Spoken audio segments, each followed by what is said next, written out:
She had lived by the sea her entire life and thought nothing could surprise her anymore. But after a violent storm, the waves washed an ancient coffin ashore. When she opened it, she was shocked. Subscribe to the channel and tell us in the comments where you're watching this video from. The sea had always been both a cradle and a graveyard. On the coast of Maine, where jagged rocks met the Atlantic and the wind carved its name into every wooden surface, Emma Parker had spent most of her life learning that truth a little deeper than others. Morning after morning, she rose before dawn, guided not by hope but by habit, stepping onto the cold floor of her small, weather-worn home, pulling on boots that still smelled faintly of salt water, and preparing herself for another day spent with the only companion left to her: the ocean. She was in her late 50s, though the years beside the sea had left their marks early.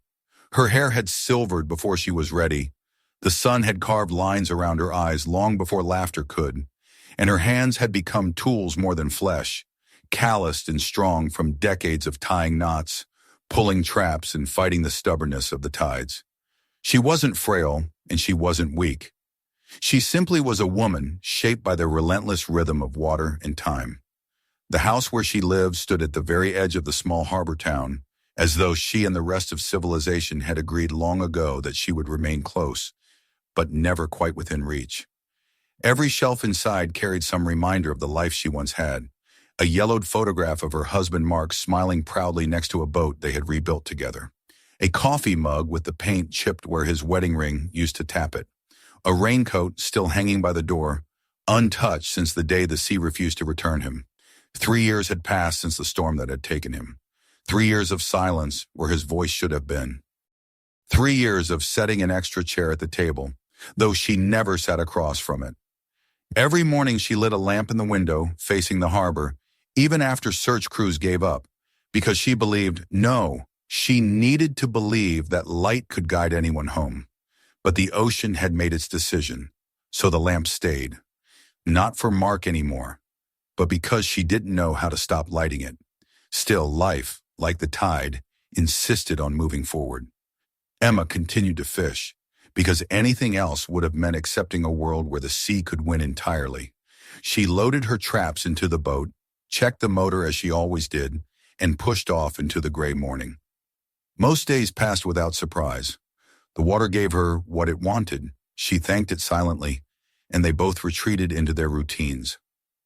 But not today. The storm had raged for hours the previous night, as though the ocean itself had been screaming. The house creaked under the force of the wind. The windows rattled so loudly Emma feared the glass might shatter, and each crash of the waves against the shore shook her bones. Lightning illuminated the wall where Mark's coat hung, making the empty sleeves seem briefly alive. She lay awake through it all, refusing to close her eyes. Sleep felt like surrender, and she had surrendered enough. When dawn finally arrived, it was weak and tired. The sky was a sheet of dull pewter, pressing low above the water. The storm's fury had faded into uneasy quiet, and the beach was strewn with debris spilled from the bottom of the sea. Planks of wood, nets, tangled ropes, and chunks of seaweed that clung like desperate fingers to the rocks. The air itself tasted metallic, like something ancient had awakened beneath the waves. Emma knew she needed to check her traps. Storms like that didn't only take, they destroyed. She moved carefully along the dock, feeling the boards shift beneath her boots. Though she never said it aloud, she always felt a bit of fear after a storm, as though the sea might still be hungry, as though it might remember the one it took and decide it wasn't finished. But her breath steadied as she climbed into her boat. She turned the key, the motor sputtered, then caught with a familiar growl, and she guided the bow toward the open water. Mist clung to the surface of the sea, turning the horizon into a ghost of itself. The calm made her uneasy. Storms were loud. They roared their intentions. But silence was different. Silence watched. She followed the route she always took, navigating toward a small, uninhabited island, known simply as Gull's Rock. No one visited it. There was nothing there but jagged shore and stubborn grass. But the waters around it were rich with lobster, and Emma had learned every current near it through decades of repetition. The traps seemed mostly intact, though a few had drifted further than expected. She retrieved what she could, marking the damaged ones for replacement, and accepting the losses without complaint. Nature had its price. It was when she turned her boat toward the island's narrow crescent of sand that she first saw it. At first it looked like no more than a shadow, just another piece of wreckage strewn across the shoreline. She glanced at it, uninterested. But then the shape sharpened in her vision. Long, rectangular, stubbornly straight-edged despite its rough surroundings. It sat wedged between two blackened rocks, half buried in the sand, as though the storm had thrown it from the deep, and then the sea thought better of leaving it behind. Emma slowed the engine, squinting through the mist. It was too large for a crate, too smooth for driftwood. A strange sensation crept up her spine. Against her better judgment, her mind recognized its shape before logic could protest. A coffin. The word crashed through her like a wave. Her breath hitched. She gripped the wheel harder and forced air back into her lungs. She had seen her share of tragedy at sea bodies recovered after wrecks, fishermen whose luck had run out. But the sight of a coffin lying alone on a deserted island, as though washed ashore by the grieving ocean itself, unsettled something deep inside her. It could have been anything, she told herself. An old burial box from a sunken ship, a prop dragged here by the tide, even a trick of the light. But every part of her insisted that she knew what she was looking at, and denial was no longer an option. Her heart beat faster, not quite fear, but not curiosity either.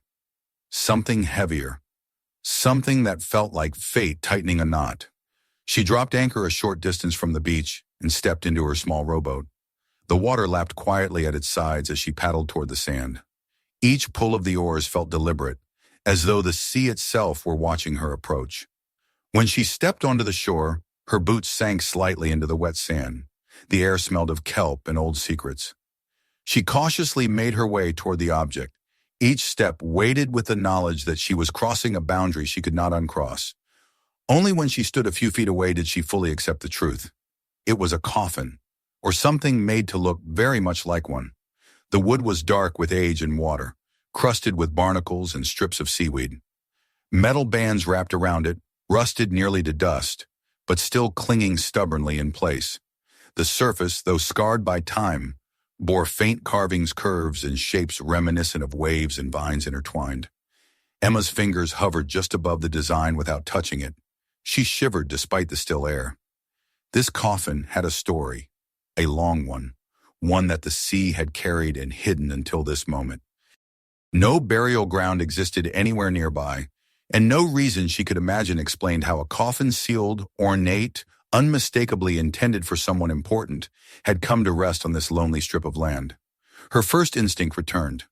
Call the authorities. Let someone else handle the weight of this discovery. Her radio was still in the boat. She could walk back right now. She should, but her feet did not move. The silence seemed to deepen, as if the island itself listened. The coffin waited. Emma drew in a slow breath and stepped even closer. The carvings became clearer. The wood felt solemn, like she was standing beside something sacred. For a moment she closed her eyes. She remembered the weight of Mark's coffin, the sound of the dirt hitting the lid, the way she had wanted to open it, to see him one more time, to make sure he was truly inside and not still lost out in the dark where she couldn't reach him. The way she had wanted impossibly to deny death its victory. She reopened her eyes. Her hand, rough and trembling, brushed the surface of the coffin. A few barnacles flaked away, revealing smoother wood beneath. Something flickered beneath her ribs. Recognition? Empathy? Maybe just grief, resurfacing as it always did at the first opportunity. She wasn't sure how long she stood there, staring at the coffin and imagining what or who might lie inside. The world around her was still, no gulls crying above, no wind. Even the waves seemed to hush out of respect. Emma finally took a step backward, forcing herself to turn toward the water. She needed to think. She needed to breathe. The coffin remained behind her like a held breath. She walked back to her boat and grabbed the radio. Her fingers hesitated for only a second before she pressed the button and spoke into the static. "Coastal Patrol, this is Seabell," she said, her voice steady but pulled tighter than a fishing line in a storm. "I've located an object on Gull's Rock. It appears to be an old coffin, requesting assistance. The reply came after a brief crackle, a distant voice asking her for coordinates, telling her to keep her distance until they arrived. Emma agreed because that was what a sensible person would do. She set the radio down. She looked toward the coffin, and the quiet between them said her day would not remain sensible for long. Despite every warning she gave herself, she could not tear her attention away from the shape resting on the beach. The storm had reshaped more than just the shore. It had unearthed a grave that did not belong in the sunlight, something the sea had hidden for a reason. Emma stood there, the cold air brushing against her skin, and understood with unshakable clarity that whatever story had brought that coffin to her was not over. It had just begun. Emma remained on the beach long after the radio transmission ended, her gaze fixed on the coffin as though it might shift or speak if she looked away. The silence around her grew heavier with each passing moment. She had done what she was supposed to. She had notified the authorities, waited for further instructions, kept herself at a safe distance. And yet every fiber of her being felt that standing there doing nothing was somehow the wrong choice. The sea had delivered this relic directly before her, not to the police or to historians or to anyone else. It had been pulled from the depths and laid upon this shore as if carried by a precise hand of fate. And there she was, told to wait. She could no more wait than the tide could stop. She swallowed a tight breath and stepped back toward the coffin. Her boots left deep imprints in the wet sand. The mist hovered low, softening the edges of the world, isolating her into a cocoon of uncertainty. It was impossible now to imagine simply turning away and leaving this thing behind, not knowing. Questions crowded every space in her mind, louder than the sea ever was. What lay inside? Was it a body preserved by chance in salt water, or something else entirely? Why had the sea relinquished it today, after who knew how many years suspended in darkness? She knelt beside the coffin again, noticing details she had missed earlier. The wood, though darkened and warped by time, still showed evidence of careful craftsmanship. Someone had carved its surface with purpose, someone who had cared deeply for what it would hold. The vines and wave patterns etched into the lid seemed almost organic against her fingertips, as though they had grown there instead of being cut by human hands. She traced the curves, feeling the story they hinted at but refused to reveal. Near the top of the lid, she could now make out two intertwined letters, M and L. The initials were worn, partially obscured by barnacle scars, but undeniably present. A name, she thought. A legacy. Something a family once mourned. Something important enough to preserve in this peculiar way. Emma's heartbeat quickened. The initials felt intimate in a strange, unnerving way. Objects like this were not abandoned. They were lost unwillingly, violently, tragically lost. And if the sea had finally decided to return the coffin to the world of the living, it was not for it to sit unopened and ignored like some ordinary piece of driftwood. The rhythm of the waves slowed and deepened, as though the ocean itself held its breath for her decision, waiting for her to either honor the moment or betray it. She straightened up and looked back toward her boat, toward the radio resting there like a lifeline to the normal world. She imagined herself explaining calmly to the officers that she had waited and watched and done nothing else, that she had respected their orders and walked away from the mystery in front of her. The words felt unnatural to her, even in imagination. She was tired of waiting for life to happen to her, tired of fear dictating her limits, tired of the silence that had filled the space Mark once occupied. If she had learned anything from the sea's cruelty, it was that regret endures longer than fear. Her hand tightened around the shaft of the metal pry bar she had found among the storm-flung debris. She approached the coffin again with a determination that surprised even her. She slid the end of the metal piece into the narrow seam along the lid, applying pressure slowly so as not to crack the wood too violently. The sound that answered her attempt was a long, low groan, like a door that had been closed too long. She paused, breath uneven. She half expected something to shift inside, some muffled response as old wood strained against secret burden. For a moment she braced herself for the undeniable horror of a well-preserved corpse, the still face of a stranger locked in final silence. But she had come too far to turn back now. She pressed again, harder. The lid resisted. Waterlogged wood clung to rusted hinges, stubborn as bone. With every attempt, muscles in her arms and shoulders protested with sharp aches. She leaned her weight into it, teeth clenched, as flaking rust rained down upon her hands. With a sudden crack, one of the brittle iron bands snapped. The sound sliced through the stillness like the snap of a spine. She froze again, startled by the violence of it. The coffin did not move further. It waited. Emma repositioned the tool, wiping sweat and sea mist from her brow. One more push, one more try. If it refused still, she would respect the barrier as a warning and stop. But the coffin seemed to yield beneath her strength this time. The lid creaked upward a fraction of an inch, just enough to let a breath of stale air escape. It carried a scent neither of death nor rot. Instead, it smelled faintly metallic, cold, like the air of a long-sealed vault.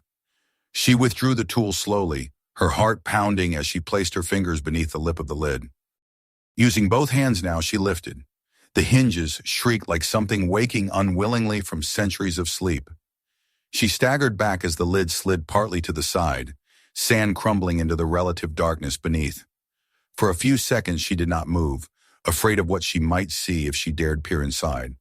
Her imagination conjured bones tangled in seaweed or some preserved body staring up with water-blurred eyes. Yet when she leaned forward, steadying her breath, her gaze met something she had not expected at all. Gold. Coins, hundreds of them, scattered like lost stars at the bottom of the coffin. They glimmered beneath the thin layer of silt and sediment, shimmering in the muted daylight. Mixed among them were the edges of silver goblets, ornate trinkets, jewelry wrought with delicate precision. Rings encrusted with dark stones and luminous pearls peered up like treasures stolen from a forgotten empire. Emma's breath hitched again, but this time from awe. Her fingers hovered above the brilliance, hesitant to touch, as though the objects themselves were sacred. The disbelief trembled through her as she reached carefully into the coffin, brushing aside a thin coating of dust. Underneath the coins, her fingers encountered something smooth and cool, a pendant. She lifted it gingerly, revealing a heart-shaped silver medallion adorned with filigree. Time had dulled its shine, but the craftsmanship was breathtaking. The front opened smoothly beneath her thumb, and inside, protected behind a fogged piece of glass, was a miniature portrait of a young woman. Her hair was styled in elegant curls, her attire formal and dignified, suggesting wealth and privilege. But it was her eyes that held Emma captive. Soft, expressive, carrying a quiet sorrow that pierced across the decades. Emma sat back on her heels, stunned. She was holding a fragment of a life cut short, a story buried inside a coffin disguised as treasure. She felt an overwhelming sadness fill her chest, as though the painting itself had breathed grief into her lungs. This was not the resting place of a nameless pirate, nor a simple chest of riches. Someone with a name, a family, a past, had been mourned through these objects. Her thumb brushed the initials on the coffin again, M and L now, heavy with grief rather than mystery. Whoever this woman was, she had not been forgotten when she was sealed away. Someone wanted her remembered forever, even if time defied that intention. Footsteps and whispers of voices echoed faintly across the water from the approaching patrol boat. Panic jolted through her. She snapped the medallion closed and placed it back exactly where she found it. She swept dust and silt over the spot, her actions frantic but careful. Then she heaved the lid back into place as best she could. It no longer sat flush against the coffin's body. The pry marks and broken metal had made sure of that. But it was closed, hidden once more, at least in appearance. She scrambled to her feet, chest rising and falling rapidly as she tried to regulate her breathing. She wiped dirt from her palms onto her coat, brushed strands of hair from her face, and forced herself to look casual. By the time the patrol boat reached the shore, she had returned to her place beside her dinghy, arms crossed, gaze fixed neutrally upon the coffin as though she had never dared approach it again. The officers disembarked and briefly examined the find. They asked a few questions, which she answered with practiced control. She described discovering the coffin after the storm, making sure not to mention the lid's shift nor what lay beneath it. She kept her voice steady even as guilt prickled sharp beneath her skin. They photographed the carvings, the rusting iron, and Emma watched, guilt replacing curiosity, worry replacing fear. It wasn't until they lifted the coffin its weight, a silent testament to its hidden riches, that she felt a strange ache in her chest, as though something precious had just been taken from her. Not the gold or silver, not the potential for fame or reward, but the story, the loss, the woman in the medallion who had stared directly into Emma's soul and quietly asked not to be left alone in the dark. As the patrol boat carried the coffin away, slicing through the still surface of the water, Emma realized that she had crossed an invisible boundary. The sea had whispered a secret to her, and she alone had heard it. Now, even in the hands of historians and experts, that secret still rooted itself firmly in her own life. The coffin would not simply disappear into museum vaults or academic studies. It would cling to her, and she knew its mystery had only begun to unfold. She stared at the ripple left behind by the boat, her heart echoing the rhythm of the retreating waves. The sea had returned something that was never meant to be lost, and Emma understood now that what she had uncovered was not just a coffin filled with treasure. It was the first piece of a story that fate had chosen her to finish. For days after the discovery, Emma felt suspended between the world she knew and the one that had been pulled from the sea. Her house, once a sanctuary of routine, now felt too quiet, as if the silence itself waited to hear what she would do next. She tried to continue her daily life, checking traps and mending nets, but her mind always drifted back to the coffin. No, the treasure chest disguised as a coffin, and to the face of the young woman locked within the medallion. That sorrowful expression haunted Emma, not with fear, but with a longing she could not name. It was as if the girl wanted something from her, or perhaps wanted Emma to witness something that had been forgotten. The news spread quickly through the coastal towns, not only of the coffin found on Gull's Rock, but of the remarkable items discovered inside. Local papers framed the story with sensational headlines about fortune washing ashore or the sea returning riches from long-forgotten shipwrecks. Journalists wanted quotes, interviews, photographs. Emma avoided them all. She had no interest in becoming a spectacle. Fame felt like a crude intrusion upon a narrative that deserved reverence. She had looked into the eyes of the girl on the medallion. She felt responsible for preserving the dignity of that memory. The coffin was taken to the main maritime historical facility in Portland, where historians and archaeologists worked to preserve and examine its contents. Though she tried to stay away, she couldn't shake the need to know. After several restless nights, she agreed to visit the center, under the assurance that her involvement would remain private. Dr. Margaret Stone, the lead historian on the case, greeted her warmly. She was a thoughtful woman with a gentleness in her speech that made Emma feel more at ease than she expected. Dr. Stone explained what they had uncovered so far, the origins of the coffin, possible connections to documented shipwrecks, speculations about why such a wealth of personal items had been sealed within it.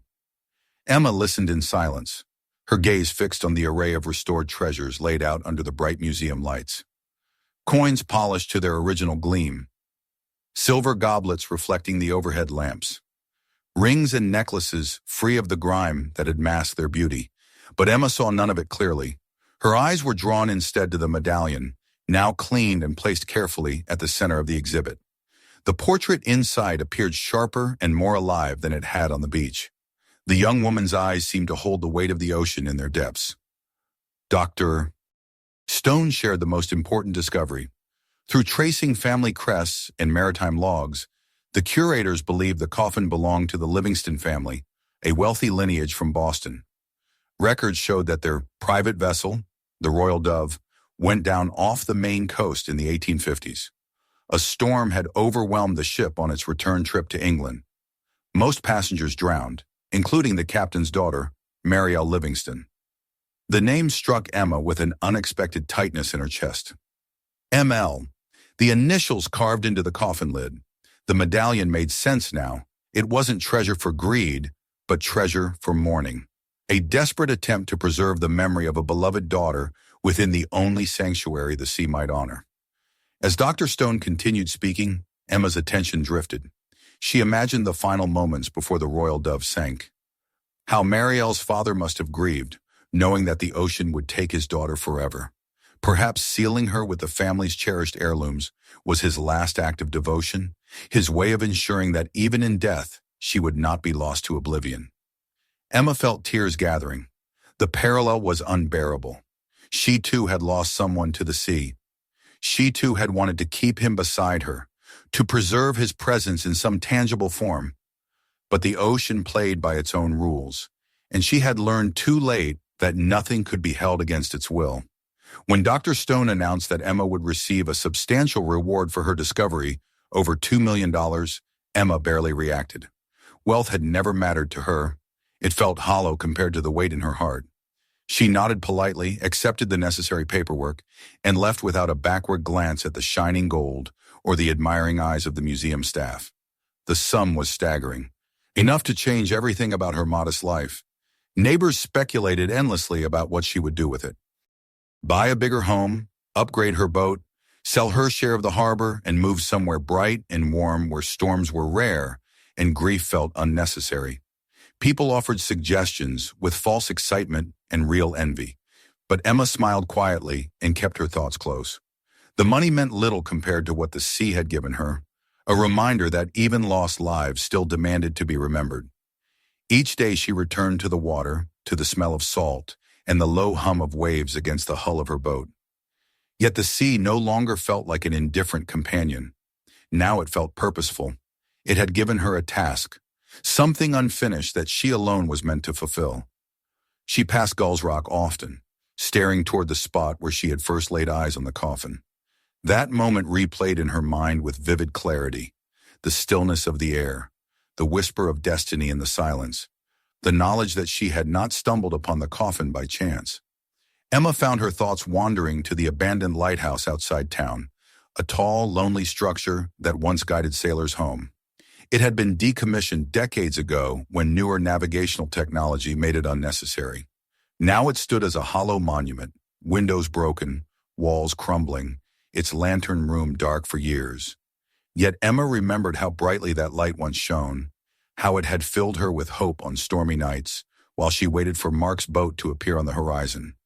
She had prayed to that light, begged it, bargained with it, but the sea had swallowed her hope anyway. The lighthouse had never had the chance to save him. She knew what she needed to do. Emma used the funds to purchase the lighthouse and the cliffside land surrounding it. Her decision drew both admiration and confusion from the community. Some called it foolish sentimentality, a waste of fortune, but others understood that not all investments could be measured in profit. Emma wasn't trying to buy luxury. She was trying to rebuild faith, her own and everyone else's. The restoration began swiftly. Workers arrived with supplies, scaffolding, and machinery. Emma insisted on being present every day, not as a supervisor, but as a laborer. She lifted beams, painted cracked walls, hauled debris from the floors. Sweat and dust coated her hands daily, but she felt lighter instead of weary. Every nail she hammered into rotten wood felt like stitching together a wound she had carried for years. The sea's winds swept through the gutted rooms, whistling like distant memories, and Emma found herself listening differently now, not for voices lost, but for guidance. There were moments when she swore she could sense a presence nearby, watching her efforts with quiet approval. The medallion's portrait would flash through her mind. Marielle's solemn eyes, graceful posture, a life frozen in paint yet refusing to fade. The past and present intertwined in Emma's mind, until she felt as if she were building the lighthouse not only for living sailors, but for the restless spirits of the sea itself. Months passed. Seasons changed. Slowly the lighthouse rose back into its former dignity. The glass panes of the lantern room were replaced, polished to reflect the horizon. New beams fortified the staircase. The foghorn was repaired, ready to call out into darkness. And when the great light was finally lifted into its chamber and tested, its beam swept across the water with renewed brilliance, cutting through the dusk like a promise. Emma named the restored beacon Livingston Light. She arranged a plaque near the entrance that read, "In remembrance of those lost to the sea and those found by it." Beneath the inscription was a small frame picture of the medallion's portrait, accompanied by a careful reproduction of the carved initials, ML. a tribute not only to Marielle, but to the family that loved her so fiercely that even death could not sever the bond. The lighthouse opening ceremony was modest but meaningful. Fishermen came with weathered hats in hand, offering Emma grateful smiles. Townspeople admired the restored beauty and wondered aloud whether the light might finally prevent further tragedies. Dr. Stone attended as well, impressed by the transformation that had grown from history's wreckage. Emma herself stood quietly apart from the crowd. She didn't crave recognition. The lighthouse itself was enough. As dusk fell and the first official lighting of Livingston Light swept over the ocean, Emma felt a strange calm settle inside her, the kind she had forgotten existed. The sea looked different now, not cruel or hungry, but reflective, capable of forgiveness. For the first time since Mark's death, she felt she might one day forgive the sea in return.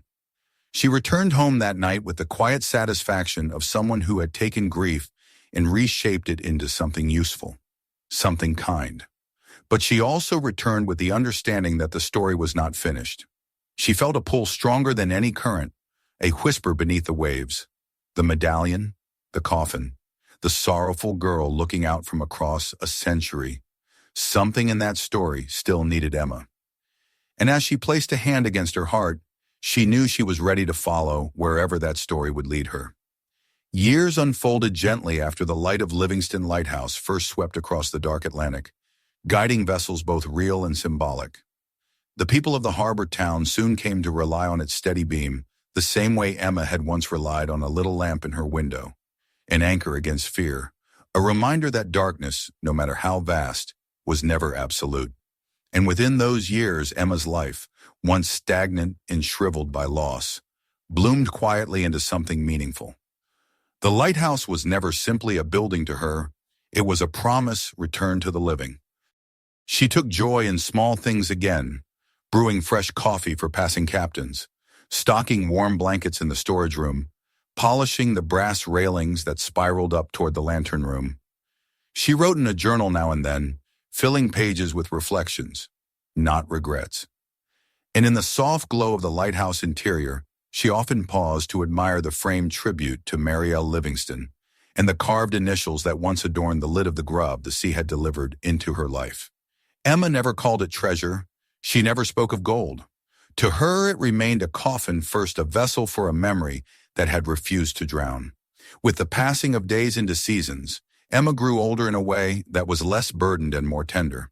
The weight she had carried for so long, the silent companion of grief, no longer bent her shoulders as sharply. She had given it purpose, and in doing so, she had found a kind of peace. Yet she also knew her time was changing shape, as time does, shifting toward its final horizon. Her hands, once strong enough to wrestle ropes in storms, now trembled slightly when she held a mug too long. Her steps climbing the stairs grew slower, though no less determined. The sea breeze, once bracing and sharp, now kissed her skin with a chill that lingered longer than it used to. But Emma did not resent these signs. She simply noticed them, like one notices the turning of a tide, with quiet understanding. Sometimes late at night, Emma would sit by the window, woolen shawl wrapped around her thin shoulders, watching the lighthouse beam sweep rhythmically across the horizon. Its light had saved more than one vessel already, according to grateful letters pinned near the entrance. It had become a place of refuge in storms and in stillness alike, a place where people remembered those lost and felt gratitude for the ones returned home. And for Emma, that was enough. She would often touch the small fragment of the grub she had kept, a piece of carved wood the size of her palm. She had taken it impulsively back on Gull's Rock, long before she understood what truly lay inside the coffin. She had justified the impulse as curiosity, and for a while afterwards she had hidden it away, unsure why she held on to it. But over the years she came to understand it was a symbol, an unbroken connection to the past, a reminder that even a fragment of something once buried can become part of a living story. Emma would run her thumb along the carved curve of a wave or vine, feeling the grooves worn smooth by salt and age. Sometimes the wood seemed warm in her hand, like a heartbeat preserved within memory. She thought often of Marielle, of the young woman whose fate Emily had discovered through accident or destiny. She wondered if Marielle had loved the sea or feared it. She wondered if she had known joy before tragedy claimed her. That portrait inside the medallion had captured something unspoken, a story Emma wished she could hear told aloud. Perhaps that was why she felt drawn to complete the circle. The coffin had risen from the water to her. The soul it had represented deserved to be honored in return. One quiet evening, as the sun melted into the horizon, staining the sky with hues of gold and rose, similar to those that had glimmered from the grove's contents, Emma felt something within her settle into certainty. She knew she was nearing the end of her own voyage. Her breath was still strong, her mind clear, but she had lived long enough beside the sea to recognize when a journey had arrived at its final harbor. Sitting alone in her home, she looked around at the quiet place that had once felt unbearably empty and now felt like a sanctuary. Her gaze drifted to the fragment of carved wood resting gently beside her journal. The grob's last secret, a tangible memory of the moment her healing had begun. She stood with purposeful calm and lifted the fragment in her hand. It felt light, not only in weight but in what it carried now. No longer was it a relic of sorrow, but a token of closure. She wrapped her shawl tighter and stepped outside into the cool evening air. The sea breeze lifted her hair and brushed her cheeks, bringing with it that familiar scent of salt and longing. The lighthouse stood tall and unwavering against the twilight, its beam already casting golden arcs across the water. Emma walked along the path she knew like breath itself, the stones beneath her worn smooth by years of footsteps, hers, neighbors, and sailors who had come searching for respite. She reached the lighthouse door and opened it, breath catching just a little as the interior welcomed her like an old friend.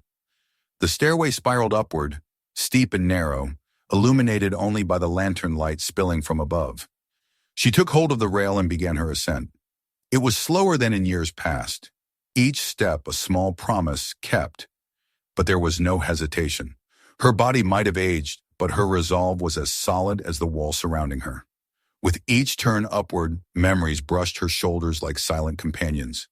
The first time she ascended to clean the lens, the first storm she weathered here after it had been restored. The first grateful fisherman who had embraced her with tears in his eyes, saying that without her light he would have been lost. And beneath those memories, deeper still, the image of a coffin resting helplessly on the sand, carried from the depths by fate itself. At the top, Emma reached the lantern room and paused to take in the breathtaking sight. The ocean spread into infinity, shimmering under the dying light of day. The beam of the lighthouse cut through the dusk, powerful and steady, sweeping across the waves like a hand reaching for distant souls. Emma closed her eyes for a moment, letting the sounds of the sea and the hum of the machinery envelop her. It felt like standing at the doorstep of eternity. She opened her hand and looked at the fragment one last time. The carved patterns, worn and faded, still held an echo of purpose. Emma stepped closer to the window, pushed it open, and held the fragment out into the wind. For an instant, the fading sunlight caught on the wood, illuminating the delicate lines that had survived decades under the sea. She let go. The fragment spun gracefully, catching the air, descending toward the waves below.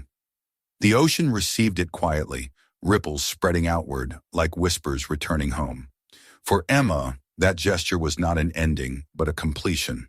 The grob no longer needed a guardian. Its memory would live on in the lighthouse she had resurrected and in every life it might save. She lingered at the window a moment longer, watching the spot where the fragment disappeared. She felt no sorrow, only peace that ran deeper than the ocean trench and steadier than any current. When she descended the stairs, she moved slowly, savoring the feeling of each step as though it were her first time and her last time both. She returned to the small keeper's room, where a journal and a half-empty cup of coffee waited on the table. She set the shawl aside, sat down in her familiar chair, and opened the journal to a fresh page. The pen felt warm in her hand as she wrote carefully, without rush or fear. "I did not find gold. I found meaning, and that is enough." She read the sentence twice. It was all she needed to say. Setting the pen down, she closed the journal and placed it gently beside the cup. The lighthouse's light hummed above her, continuing its endless rotation, unbothered by the frailty of the human world. That night, Emma fell asleep with a faint smile resting on her lips. Her heart was calm. Her breath slowed. When morning came, the room was quiet, save for the distant cry of gulls and the steady pulse of the sea against the cliffs. The keepers who arrived later found the door slightly ajar, the journal open to the final page, and the lighthouse shining as brightly as ever into the new day. In the days that followed, news of Emma's passing rippled through the town. People visited the lighthouse, leaving flowers and letters at its base. Fishermen removed their hats as they passed its beam, murmuring thanks to the woman who had given the sea back some of the mercy it had taken. A bronze plaque was added near the entrance, alongside the tribute to Mary L. Livingston, inscribed with quiet dignity. In honor of Emma Parker, who listened to the sea and learned to forgive it. And then came the stories, whispered first among sailors and eventually spreading into legend. On clear nights, when the water lay still, some said they heard a faint voice near Gull's Rock, singing a melody that felt like a thank you drifting across the waves. Others swore that just before dawn, 3 silhouettes could be seen walking along the shore: a woman in a shawl, a man in a fisherman's coat, and a young woman in a white dress whose hair floated around her like sea foam. Some believed it was Emma, her husband Mark, and Marielle, bound together at last by the tide of love and memory. The lighthouse never dimmed. Its light stretched endlessly into the horizon, as if reaching for all those still lost at sea. The beam seemed to shine a little warmer after Emma's passing, cutting through fog with a golden intensity that made sailors swear it was alive. And perhaps in a way it was, because the light carried more than hope now. It carried a story of a coffin that survived the depths, the girl it mourned, and the woman who returned that grief to the shore, transforming sorrow into salvation. The sea always returns what was once lost. Sometimes it returns treasure, sometimes tragedy, and sometimes, if fate is kind, it returns a second chance to those who believed their hearts had sunk beyond recovery. Emma Parker had learned that nothing is ever lost forever, not under the water, not in memory, not in love. And as the lighthouse beam swept over the waves each night, the sea responded with its endless, grateful song. If this story touched your heart, don't leave just yet. Subscribe to the channel so you never miss what comes next. Share this video with someone who believes that destiny can change a life, and tell us in the comments where in the world you're watching from. More stories like this are already waiting for you. Click on the next video and continue the journey.